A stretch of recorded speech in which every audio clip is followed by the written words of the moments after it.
Type is power. The power to express words and ideas visually. It's timeless, but always changing. And that's what we're going to explore. Most people agree that the creator of typography was a German man named Johannes Gutenberg, and yes, he wore a hat like that. Before Gutenberg came along and revolutionized the world of communication, books needed to be scribed by hand, usually by monks, which was very time-consuming and expensive. So Gutenberg created blackletter, the first ever typeface, modeled after the writing of the scribes. Blackletter has thick vertical lines and thin horizontal connectors, which made it great for scribing, but it looked very dense and squished together when printed. Something needed to change. Enter Roman type. This particular typeface is Cambria, which you're probably used to seeing on your word processor, but the first ever Roman typeface was created in the 15th century by the Frenchman Nicolas Jenson. This is his typeface right here. Jenson worked mainly in Venice, Italy, and was inspired by the lettering found on ancient Roman buildings. His letter forms were based on straight lines and regular curves. This made them very clear and legible compared to the dense darkness of blackletter. This legible new typeface was an instant success, and quickly spread across Europe, riding on the coattails of the Renaissance. The next major innovation in typography after Roman letters was italics, which are like slanted and stylized versions of Roman type. They were created in the late 15th century by Aldus Manutius from Italy as a way of fitting more letters onto the page and saving money. Now we use italics interspersed in Roman type for emphasis. Aldus Manutius also created the modern comma and semicolon, but that's another story.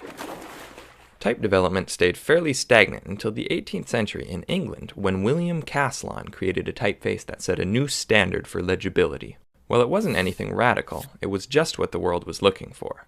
The style of Caslon's typeface is now referred to as Old Style. A few decades later, another Brit named John Baskerville created a new variety of typeface, which we call transitional. Later still, a Frenchman named Didot and an Italian named Bodoni created typefaces that we have classified as modern. Most serif typefaces fit into one of these three categories, but what does each category mean? An old-style typeface has letters that have thick serifs and low contrast between thick and thin strokes. A transitional typeface has letters with thinner serifs and a higher contrast between thick and thin strokes. And a modern typeface has letters with very thin serifs and extreme contrast between thick and thin strokes.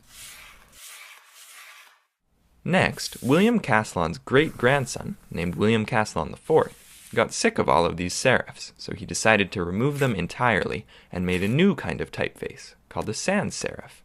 It didn't catch on immediately, but would eventually get really big.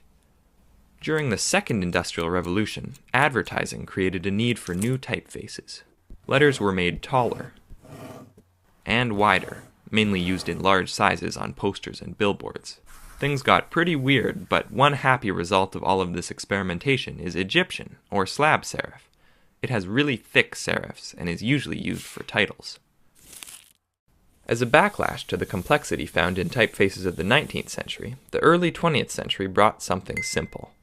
Paul Renner from Germany created a typeface called Futura, and it was based on simple geometric shapes. This is called the geometric sans. Around the same time, a British man named Eric Gill created a typeface called Gill Sans that was similar to a geometric sans, but with gentler, more natural curves, and this is called a humanist sans. The next major step in the world of sans serifs happened in Switzerland in 1957 with the introduction of Helvetica. It has simple curves and is available in many different weights, and some would call it the world's favorite typeface. The world of typography changed forever with the introduction of the computer. There were a few difficult years of crude pixel type due to the primitive screen technology. But then technology evolved and computers began to allow for the creation of thousands of beautiful typefaces. And the odd, dud. But now anyone has the freedom to create their own unique typeface. And that is the history of typography.